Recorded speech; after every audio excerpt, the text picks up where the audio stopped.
I want you to think about the last time you got paid, not in a general way. The specific moment, the notification on your phone, or the moment you checked your account and saw the number sitting there.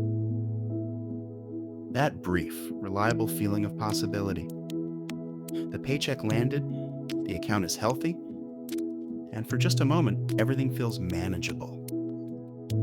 Now I want you to think about what that same account looked like 3 weeks later. Not at the end of the month, when the rent or mortgage has come out and you've done your grocery runs and filled the car. 3 weeks in, before the big predictable expenses have hit. Just 3 weeks of normal life after a normal payday. For most people earning a decent income, that number is significantly lower than it should be. Not because of one large purchase they can point to, not because of an emergency or an unexpected bill, just lower. Quietly, inexplicably, frustratingly lower. And when they scroll through the transaction history trying to find where it went, they cannot find a single culprit. There is no smoking gun. There is no one decision that explains the gap. There are just dozens of small transactions, each one individually reasonable, collectively devastating. You bought coffee. You grabbed lunch because you were busy. You topped up a subscription.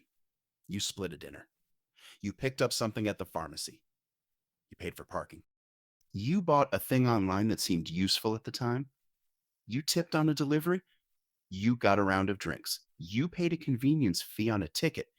You renewed something automatically. None of these felt like spending. None of them triggered the internal alarm that a large purchase would trigger. None of them required a decision in any meaningful sense of the word. They just happened, the way water flows downhill, quietly and inevitably, until you look up and wonder where it all went. This is not a discipline problem.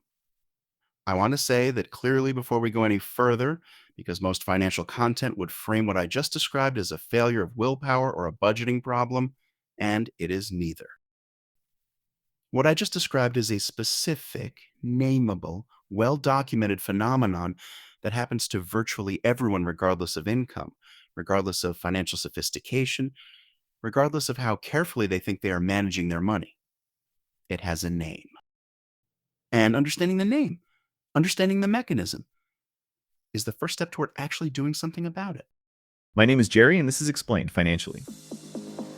Today we are going to talk about financial entropy, the natural, almost gravitational tendency of money to disperse into small, individually invisible, collectively catastrophic expenditures between payday and the end of the month.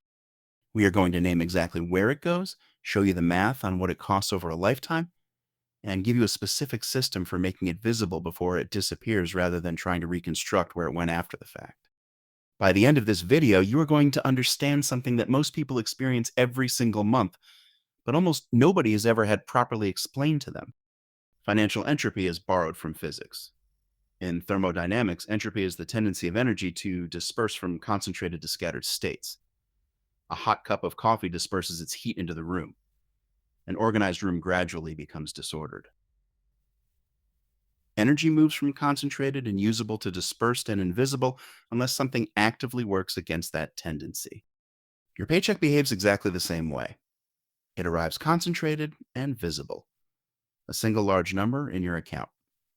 And then, unless something actively works against the tendency, it disperses into small transactions, into automatic renewals, into convenience purchases, into social spending, into the dozens of tiny financial decisions that happen below the threshold of conscious attention every single week. By the end of the month, the energy is gone. It dispersed into the room.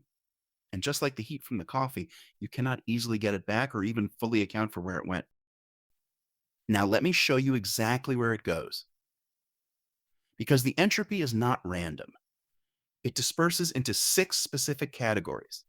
And once you can name the categories, you can start to see them before the money is gone rather than after. The first category is convenience spending.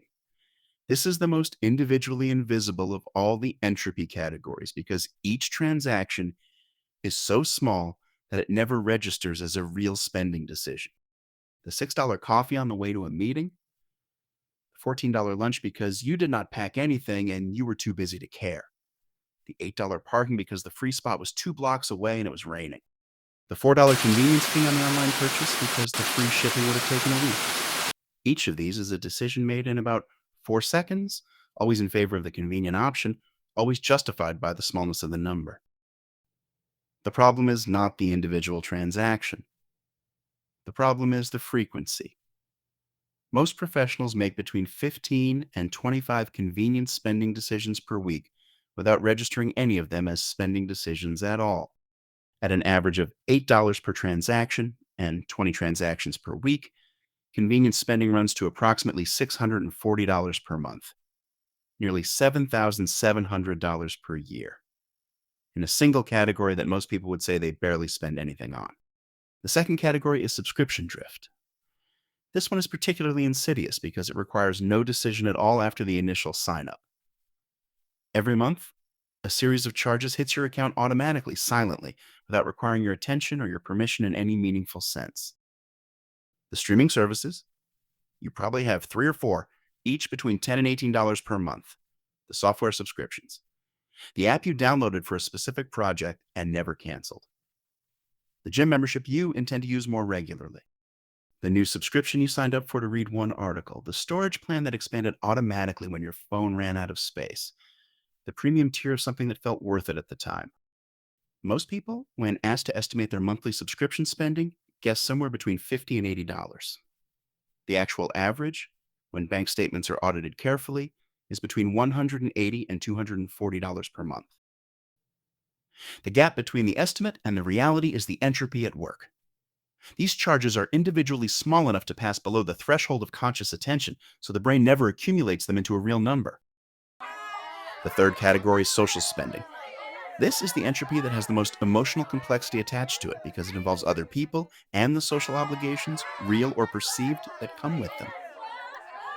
The round of drinks you bought because it was your turn and saying no would have felt awkward. The dinner where the bill was split evenly despite ordering the cheaper thing because objecting would have felt petty. The birthday gift for the colleague you barely know because everyone in the office was contributing. The baby shower, the wedding, the going away party, the celebratory lunch. None of these are unreasonable in isolation. But across a month, social spending for most professionals in their 30s and 40s runs between $200 and $400, and almost none of it is planned or budgeted because it arrives irregularly and feels obligatory rather than chosen. The fourth category is upgrade creep. This is subtler than it sounds. It is not the big upgrade. The new phone or the new car. Those are visible enough to register. This is the small upgrade, the version of the thing that costs $4 more because it is slightly better or slightly more convenient. The business class train ticket instead of standard because the journey is long. The hotel room with the better view because you deserved it after a hard week. The restaurant that is slightly nicer than you would normally choose because the occasion felt like it warranted it. The grocery items that are premium brands when the standard brand would have been identical. Each individual upgrade is trivially small. Accumulated across a month of daily decisions, upgrade creep typically runs between $150 and $300 in spending above what the functionally equivalent option would have cost. The fifth category is friction-free digital spending. This is a relatively new category in human financial history, and it is one of the most powerful entropy accelerators that has ever existed. Contactless payment, saved card details, one-click purchasing, in-app purchases, digital wallets. Every one of these technologies was designed specifically to reduce the psychological friction of spending, and they work. Research from the Drays and Prelec studies at MIT found that paying with cash activates the brain's pain centers in a measurable way. Spending cash actually hurts, slightly, and that pain functions as a natural brake on spending decisions. Contactless and digital payment essentially eliminates that pain entirely. The result is that people spend between 12 and 18% more when using contactless or digital payment methods than when using cash for identical purchases. On a $3,000 monthly spending baseline, that is between $360 and $540 in additional spending per month that exists purely because the psychological cost of spending has been engineered away. The sixth category is what I call tomorrow money. Spending that is justified by a future version of yourself that is slightly more organized, slightly more disciplined, or slightly better paid than the current version. The restaurant meal because you will meal prep next week.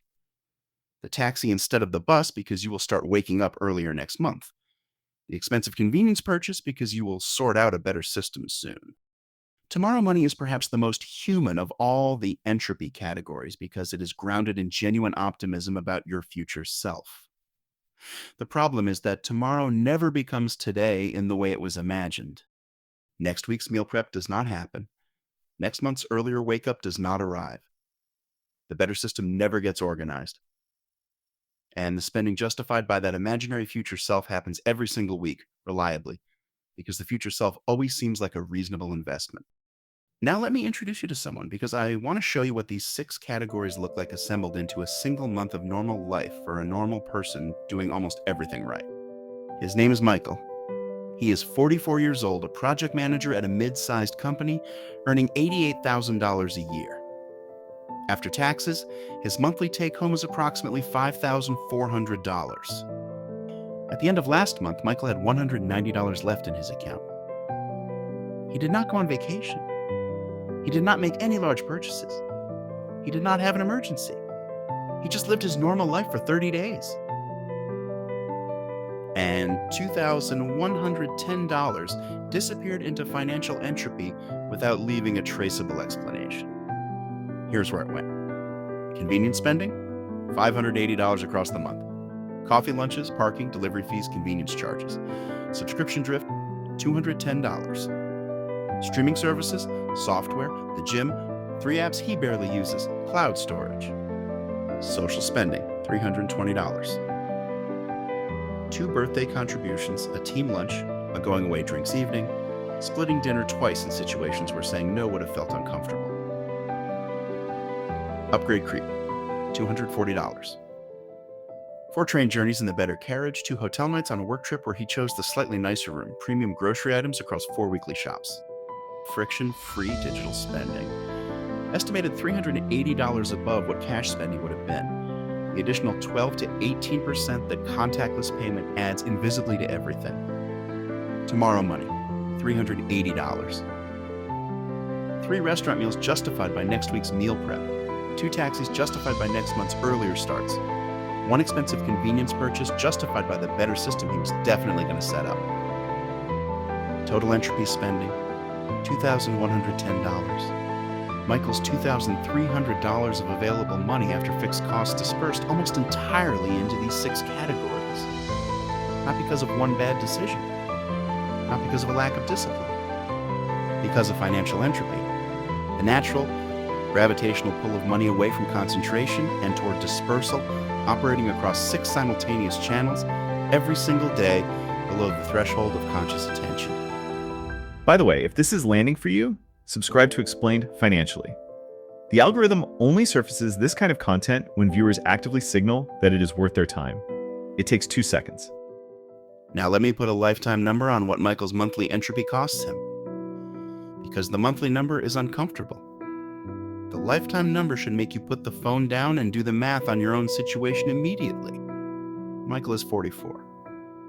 If he retires at 65, he has 21 years of working life remaining.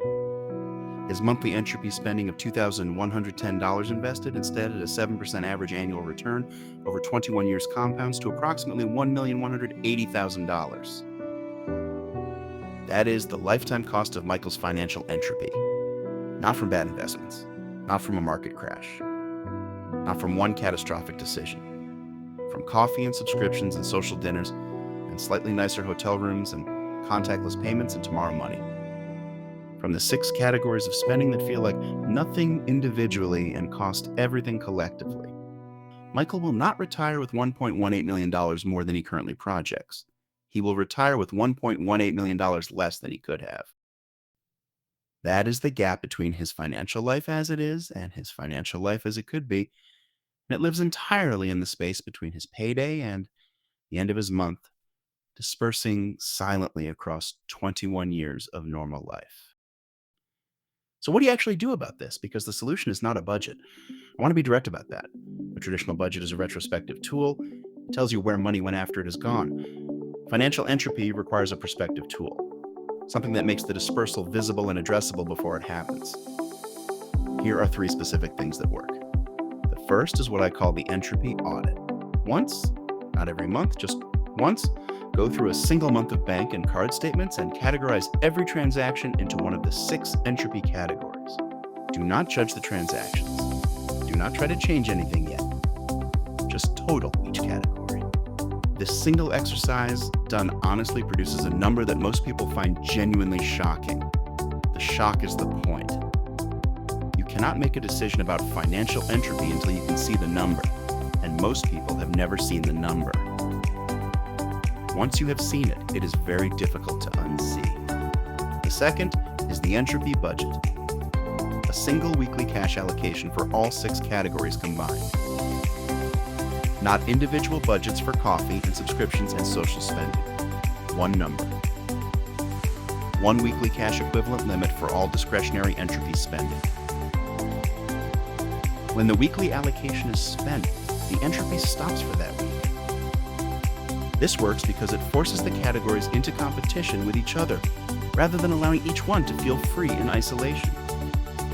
When the coffee and the lunch and the convenience fee and the social dinner are all drawing from the same weekly pool, the decisions suddenly feel connected to each other in a way they never did before.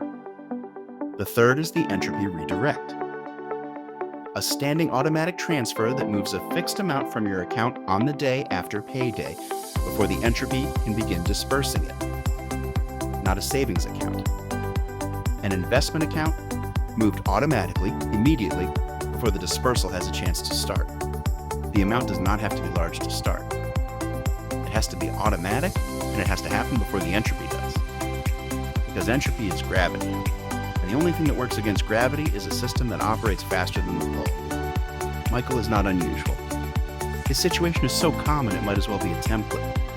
Most people earning good incomes in their 40s are losing somewhere between $1,000 and $2,500 per month to financial entropy across the same 6 categories through the same mechanisms, for the same reasons. Not because they are reckless, not because they fail to care. Because entropy is the default state of money in a modern consumer environment specifically designed to accelerate it. The paycheck arrives concentrated. The environment disperses it. The only question that determines your financial future is whether you have a system that moves faster than the dispersal, or whether you find out where it went at the end of the month, every month, for the rest of your working life. Subscribe to Explained financially if you want the next breakdown. I will see you there.